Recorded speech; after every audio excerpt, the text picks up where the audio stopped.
I feel like at the start, Love Live Sunshine was dealt a pretty rough hand. When School Idol Project ended, I doubt the intention was for the real life Muse to retire within a year. Considering Aqua has currently been going on for 7, I think Muse and Aqua were initially intended to coexist. As we all know, that's not what happened, though. Muse existed prior to their anime. They'd been releasing music, and there had been tie-in media for about 3 years before it even hit the airwaves. This meant by the time the anime had exploded the franchise's popularity, the seiyus were already approaching the end of their 5-year contract. Many of the members were already busy with other things, or just wanted to move on, and they decided not to renew. Having their last live in 2016, less than a year after the School Idol movie, less than a year since Aqua debuted, and a few months before Sunshine had even started airing. This left Aqua and Sunshine in a tough position. Love Live wasn't the giant franchise we have today, with 3, soon to be 5 at least, ongoing groups and casts and multiple projects. The torch needed to be passed. The brand needed to move out from the huge shadow Muse and School Idol Project had created. It needed to form a new identity. It also needed to do that immediately after Muse's grand finale. There was a lot riding on Sunshine, and the series was ambitious. I'd argue Sunshine still has the most ambitious plot of any Love Live series so far. They took the shadow the series was stuck in and made it the story, having the characters themselves learn how they need to find their own shine and not just try and be what Muse were. Unfortunately, much like the cast in the show experiences, there were some misses along the way. I think the biggest moment that has always embodied what Sunshine was missing, for me at least, is an infamous one in Season 2, Episode 7. After feeling the high of qualifying for the finals, the girls crash back into reality as it's make or break time for their school. They hold out hope they'll get enough applicants, but ultimately they fall short. What follows should be the show's biggest moment, what everything had been building to.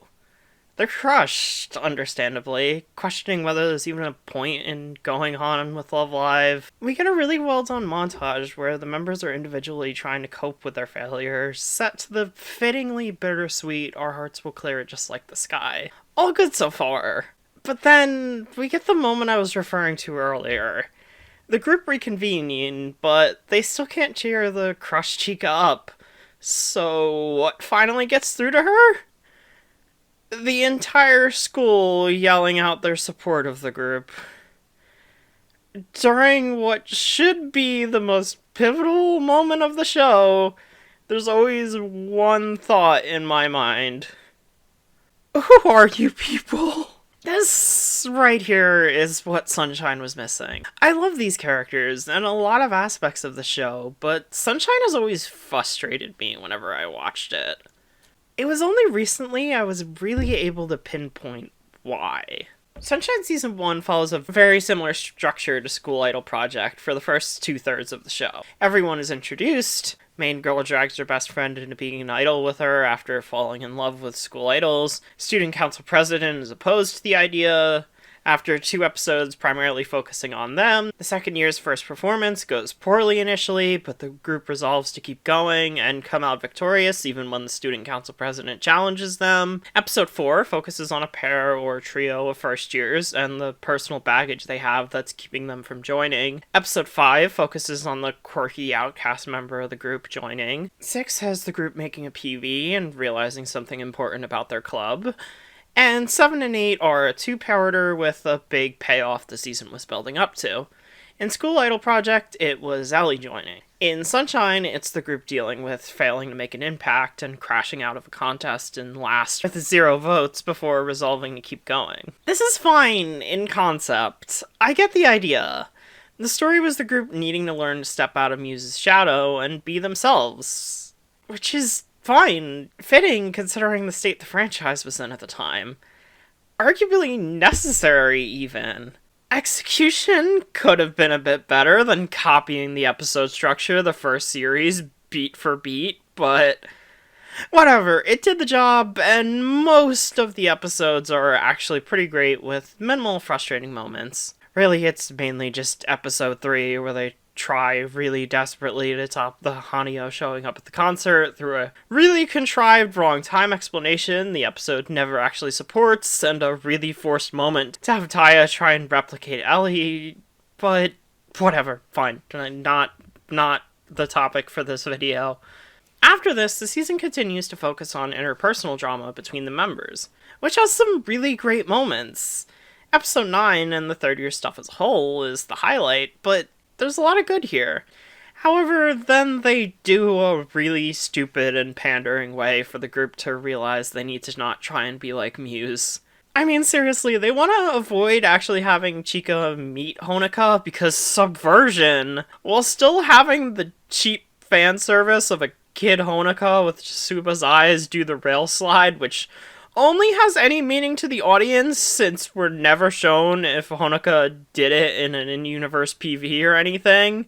And also they have the group get exposition dumped by a Rin and Hanyo fusion, but can't have them actually meet Muse or any of the members because that would be missing the point. Fine, whatever, I'll look past it.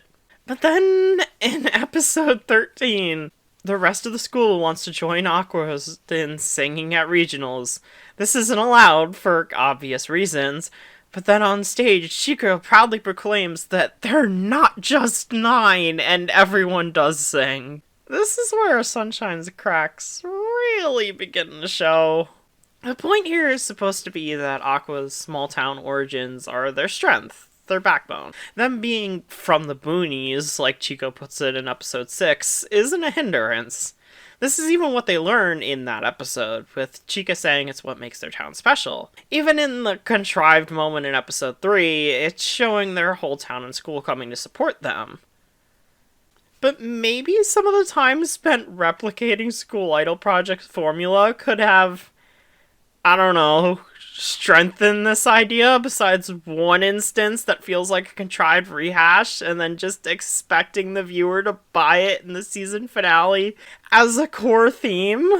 With the school closing plot becoming the main focus of season 2, to the degree where almost every episode focuses on it, and it almost overshadows them actually winning Love Live, this finale is important. You need to establish why the girls care so much, and they try to here.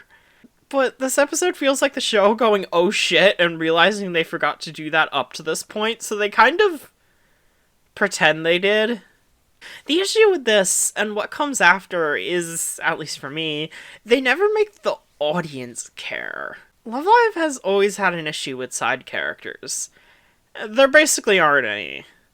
School Idol Project tried, but none of them are really that memorable nor get much screen time. That's the issue with a show with only 13 episodes a season and 9 plus main characters. You kind of don't have any time for anyone else. The issue for Sunshine becomes the fact the whole small town closeness aspect really doesn't sell when we don't get any time to know these other characters, let alone to feel like they matter. Outside a couple of family members of the girls, who appear once in a while, and the typical support trio, I guess, who still feel like they did less than the ones in School Idol Project somehow, everyone else are just faceless extras we have seen no attachment to from the girls. Their stories are personal with each other, but we're supposed to care not just about them, but this whole school and town as a whole. And it doesn't work. At all. The only attachment the audience could ever get to the school is because Aqua go there. I feel like things would have worked better if the group found out the school was closing with no chance of it not in the season 2 opener, and then we see them trying to cope with that and make a last effort to preserve some legacy throughout the season. Make the story more personal since these are the characters we've been made to care about by this point. Focus on building on the strengths of Season 1 like School Idol Project of Season 2 did. Instead, the will the school close plotline takes up most of the season, to the degree over half of the cast fall into the background to compensate, while we're never given or shown more of a connection to the place. And the best episodes end up being the ones where it's not important and they just focus on the characters anyway. The whole school coming to cheer up Chica means a lot less than if her friends did it, because we don't know these people. We haven't been given time to know or care about them.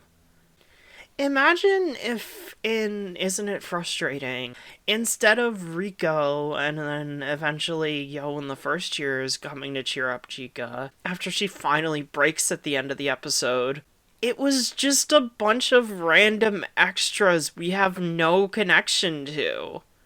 Instead of one of the best moments in the franchise, you'd have an incredibly forced, trying to be emotional beat that doesn't accomplish anything at all. That's what a lot of season 2 feels like. There's a lot about Sunshine I love, and a lot that frustrates me. Episodes that are some of the best in the franchise and hit every emotional beat perfectly, and others with shit that kind of sours the whole episode, even if I love them prior to that moment. But above everything else, the issue is that they never succeed at selling the small town closeness they try and say exists outside of the big moments where people come and support the group, which, like I said, just makes those moments feel dumb and meaningless.